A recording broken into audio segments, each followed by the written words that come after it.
باری تعالیٰ ہم دونوں کو وجعلنا، کون دعا کر رہے ہیں؟ حضرت ابراہیم اینڈ سیدنا اسماعیل علیہ السلام، فادر اینڈ دو بیٹے ہیں آپ کے، کیا؟ ایک بیٹے ہیں حضرت اسحاق، یہاں کون موجود ہیں تعمیر کعبہ کے وقت؟ اسماعیل۔ جب یہاں باپ اور بیٹا دعا کر رہے ہیں ربنا وجعلنا، ہمیں بنا، تو تثنیہ کا صیغہ استعمال کیا دو کا، مسلمین لک، ہم دونوں کو۔ ابراہیم علیہ السلام کہہ رہے ہیں کہ مجھے اور میرے بیٹے اسماعیل، ہم دونوں کو بنا مسلمین لک، you are true obedient and you are true submissive to your commandments, true faithful, true believers, true submissive. ہم دونوں کو، حضرت ابراہیم اور اسماعیل، اس پہ کنسنٹریشن ہے، ایمفیسس ہے، ہم دونوں کو مسلمین لک بنا۔ آگے بات، آگے یہ پہلا پارٹ ہے دعا کا، سپلیکیشن، فرسٹ پارٹ، ربنا وجعلنا مسلمین لک ومن ذریتنا امتا مسلمتا لک، ومن ذریتنا امتا مسلمتا لک، اور ہماری ذریت میں سے امت مسلمہ قائم فرما۔ سبحان اللہ۔ ابراہیم علیہ السلام along with سیدنا اسماعیل this son، وہ دعا کر رہے ہیں کہ باری تعالیٰ ہماری جنریشن میں سے، جو ہماری اولاد آئے گی، ہمارے چلڈرن، نیکسٹ جنریشن جو ہماری اولاد ہوگی، ذریتنا، ہماری ذریت میں سے امتا مسلمتا بنا، مسلمتا لک۔ اب یہاں چونکہ کلمہ ہے مسلمین، ہم دو کا، کوئی تیسرا شامل نہیں، تو اس سے مراد کون سی ذریت ہے؟ وہ ذریت جو ہے تو اولاد ابراہیم ہے، تو کیونکہ وہ دعا کر رہے ہیں، مگر اولاد ابراہیم کا وہ حصہ جو نسل اسماعیل ہے، اولاد ابراہیم کا وہ حصہ بڑی کلیئر ہے، کیٹیگوریکل ہے نا۔ Is there any ambiguity, confusion? Or is this far stretched thing? This is very clear. دو دعا کر رہے ہیں، ہمیں مسلمین فیتھفل بنا، بلیور بنا، اور ہماری ذریت میں سے۔ اگر ابراہیم علیہ السلام کہتے من ذریتی، میری ذریت، تو اس میں وہ بھی شامل ہوتے اور اسحاق سارے ہوتے۔ اب جب اسماعیل علیہ السلام بھی مل گئے تو ہماری ذریت میں سے، تو اس کا مطلب ہے اولاد اسماعیل میں سے دیٹ پارٹ جو چلڈرن آف اسماعیل ہیں، اسماعیل علیہ السلام کی جو نسل، اولاد ابراہیم میں سے نسل اسماعیل میں سے، کیا یہ نہیں فرمایا وذریتنا، ہماری ذریت کو ایسا بنا امت مسلمہ نا، کیا؟ اب تیسری بات بتا رہا ہوں، یہ نہیں کہا کہ ہماری پوری ذریت، پوری نسل کو امت مسلمہ بنا، نہیں، فرمایا وَمِن ذُرِّيَّتِنَا أُمَّةً مُسْلِمَةً لَكَ، میری اولاد کی جو وہ شاخ نسل اسماعیل میں سے ہے، نسل اسماعیل میں سے ایک امت مسلمہ پیدا کر۔ not the whole of children of Ismail, not the whole son, not all of them, some of them should be ummat muslim, should be mu'min and Muslims.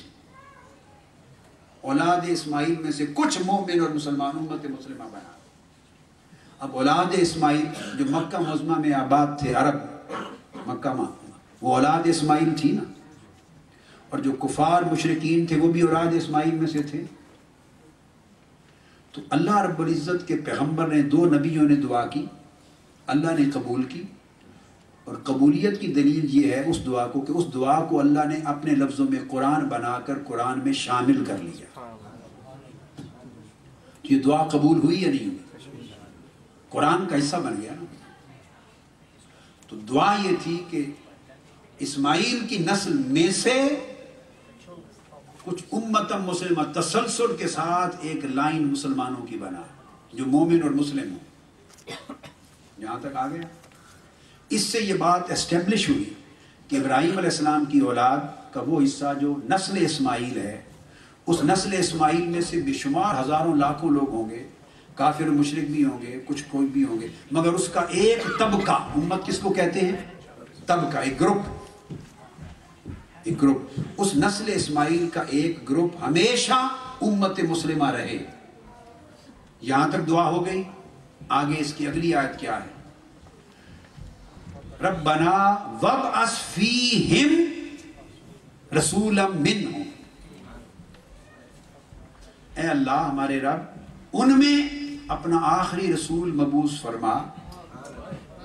یہ تو ہے ان میں مبعوث فرما, مگر وہ آئے کہاں سے؟ وابعث فیہم رسولا فیہم, ان میں مبعوث فرما, منہم, اور وہ پیدا اسی امت مسلمہ میں سے جو نسل اسماعیل میں سے میری ذریت میں مسلمان ہوں گے, ان میں سے جو امت مسلمہ مانگ رہا ہوں, اس امت مسلمہ میں سے ایک رسول آخر الزمان پیدا فرما. وابعث فیہم رسولا منہم, یہ ڈیفرنس ہے فیہم اینڈ منہم. فیہم کا مطلب ہے ہولی پروفیٹ صلی اللہ علیہ وسلم was raised in them, and minhum means was raised amongst them. اب ان میں سے, کن میں سے؟ amongst whom, کن میں سے حضور علیہ السلام مبعوث ہوئے یا مبعوث فرما؟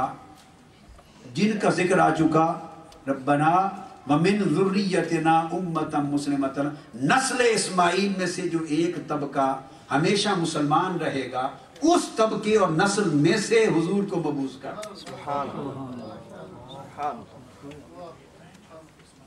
تو طے ہو گیا کہ ایک طبقے کا مسلمان ہونا قرآنی حکم کے مطابق امر قطعی تھا, جو نسل اسماعیل میں سے ہو, اور اس نسل اس وقت تک ہو جب تک حضور علیہ السلام پیدا نہیں ہو جاتے, کیونکہ حضور پیدا بھی انہی مسلمان امت مسلمہ میں سے ہوں. تو جب اسماعیل علیہ السلام سے لے کر حضور علیہ السلام تک تسلسل سے امت مسلمہ کا پایا جانا ضروری تھا, اور منہم کی شرط کہ ان میں سے حضور کی ولادت ہونے تک مسلمان رہیں. تو ولادت کن کے گھر ہوئی حضور کی؟ والد حضرت عبداللہ تھے, والدہ آمنہ تھے. اگر معاذاللہ وہی مومن نہ تھے تو یہ قرآن ہی غلط ہو گیا, تو قرآن ہی غلط ہو گیا, دعائے پیغمبر ہی رد ہو گئی, اور اللہ رب العزت کا امر ہی ختم ہو گیا. منہم جو منیت ہے, کیا منہم میں منیت, اور منہم کی منہمیت. منیت کا مطلب ہے بعض, ایک طبقہ نسل میں سے مومن ہوگا, اور منہم میں منہمیت, ان میں سے حضور کا اٹھنا وہ لازم ہے کہ اسماعیل سے لے کر حضور تک وہ ایک سلسلہ بغیر کسی بریک کے مسلمان رہیں. اور اگر حضور کے والدین ہی معاذ اللہ مومن نہ ہوں تو پیچھے ایک 3000 سال تک مومن چلانے کا فائدہ کیا, کہ جہاں اصل جن میں سے اٹھنا تھا وہ ان کا وقت آیا تو معاذ اللہ وہ مومن نہیں. تو یہ قرآن مجید کی نص کا تقاضا ہے کہ اسماعیل علیہ السلام کی نسل سے وہ ایک طبقہ گھرانہ جو حضور علیہ السلام کے آباء و امہات اور آباء و اجداد کا ہے, جس میں سے آقا علیہ السلام پیدا ہوئے, وہ تسلسل کے ساتھ مرد بھی عورت بھی, مرد بھی عورت بھی, جس کو ٹوٹیلٹی کو امت مسلمتاً کہا جا رہا ہے, منہم, وہ مسلمان رہے. اور اس مسلمان کا پہلا کنارہ اسماعیل علیہ السلام تھے دعا کا, اور آخری کنارہ حضرت عبداللہ حضرت آمنہ تھے. آپ سمجھ گئے نا, یہ ہو گیا. اور اسی طرح ابراہیم علیہ السلام نے وہ دعا کی, جو دعا ایک دعا تھی جو آپ نے وہ آزر کے لیے کی, جس کو اللہ پاک نے فرمایا نہ کریں. ایک دعا, دو دعائیں کی. ایک دعا وہ کی جو دعا قبول ہوئی, جس کو قرآن میں شامل کر لیا گیا, اور آج وہ دعا آپ کی نماز کا حصہ ہے. آج وہ دعا, وہی دعا ابراہیم علیہ السلام کی آپ نماز میں پڑھتے ہیں, وہ ابراہیم علیہ السلام کی دعا ہے. اب اسی آیت کی تائید میں تفسیر میں دوسری آیت کو جوڑ لیں. دعا پڑھیے, رب اجعلنی, کیا مطلب ہے؟ اے اللہ مجھے نماز کی اقامت و نماز قائم کرنے والا بنا. آگے رب اجعلنی مقیم الصلاۃ ومن ذریتی ربنا وتقبل دعا. قرآن کا حصہ بنا دیا اور امت مسلمہ کی نماز کا حصہ بنا دیا, دعا کی قبولیت ہو گئی. تو فرمایا باری تعالیٰ مجھے پوری عمر نماز قائم کرنے والا رکھ, اور میری ذریت میں سے, یہ نہیں فرمایا وذریتی, فرمایا ومن ذریتی, میری ذریت میں ایک نسل, ایک طبقہ ایسا ہمیشہ قائم رکھنا جو نماز قائم کرنے والا رہے. جب یہ دعا قبول ہو گئی تو بتائیے اس قبولیت کا حقدار ابراہیم علیہ السلام اور اسماعیل علیہ السلام کی ذریت میں کون سا گھرانہ بنتا ہے؟ جس میں آقا علیہ السلام پیدا ہوئے وہ یا دوسرے؟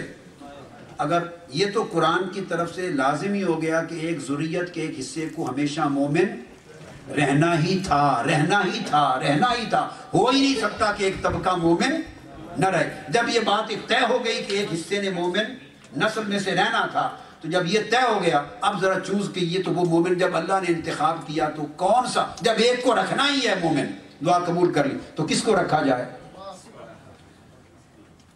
وہ اور اخیار کے والدین کو رکھا جائے یا حضور کے والدین والی نسل کو، نسب کو رکھا جائے؟ اگر ان کو کہیں رکھا جائے تو کیا پریولیج ہے ان کا، کیا ان کا استحقاق ہے؟ سمجھ گئے؟